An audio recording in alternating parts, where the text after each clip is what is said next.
കുറച്ച് ദിവസം ഞാൻ നിന്നെ ശ്രദ്ധിക്കുന്നു. നിനക്ക് എന്താ പറ്റിയേ? ഞാൻ ഈ പറയുന്ന വല്ലതും നീ കേൾക്കുന്നുണ്ടോ? നിനക്ക് ഷെയർ ചെയ്യാൻ പറ്റുന്നതാണെങ്കിൽ നീ എന്നോട് പറ. ശ്രുതി, നീ കേൾക്കുന്നുണ്ടോ?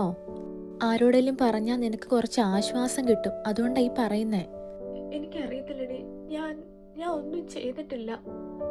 ഞാൻ ഞാൻ മനഃപൂർവ്വം ഞാൻ ഇതുവരെ ആരെയും ദ്രോഹിച്ചിട്ടില്ല.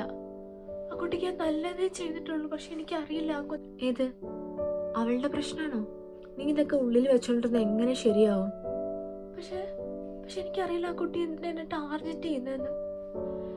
എനിക്ക് ഒട്ടും പറ്റുന്നില്ലടി. ഞാൻ തിരിച്ചു പോവാ. എനിക്ക് ഒട്ടും പറ്റുന്നില്ലത്.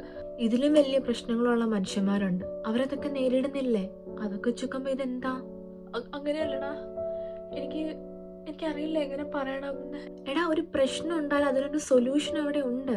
എനിക്ക് ഫോൺ ബെല്ലടിക്കുമ്പോ, ഫോണിലൊരു മെസ്സേജ് വരുമ്പോ, ഈ പുറത്തൂടെ ആൾക്കാർ നടക്കില്ലേ, ആ സൗണ്ട് കേൾക്കുമ്പോ എനിക്ക് അന്നേരം എനിക്കറിയില്ല, ഇത് നെഞ്ചുവേദനയാണോ അതോ സങ്കടമാണോ പേടിയാണോ, എനിക്കറിയില്ല അതെങ്ങനെ പറയണമെന്ന്. ആ സമയത്ത് ഞാൻ ഫുള്ളി സ്റ്റക്കാ. എനിക്കൊന്നും ചെയ്യാൻ പറ്റുന്നില്ല. എനിക്ക് ഫുഡ് കഴിക്കാൻ പറ്റുന്നില്ല, എനിക്ക് ഉറങ്ങാൻ പറ്റുന്നില്ല. രാത്രിയൊക്കെ ഞാൻ കണ്ണുറന്ന് കിടക്കാണ്. കണ്ണടച്ചാൽ എനിക്ക് ആരോ വരുന്നു, ആരോ എന്നെ പിടിക്കും. എനിക്ക് അങ്ങനത്തെ കുറച്ച് ചിന്ത. ഇതിപ്പോ എനിക്ക് ഒരാളോട് എങ്ങനെ പറയണമെന്ന് അറിയില്ല.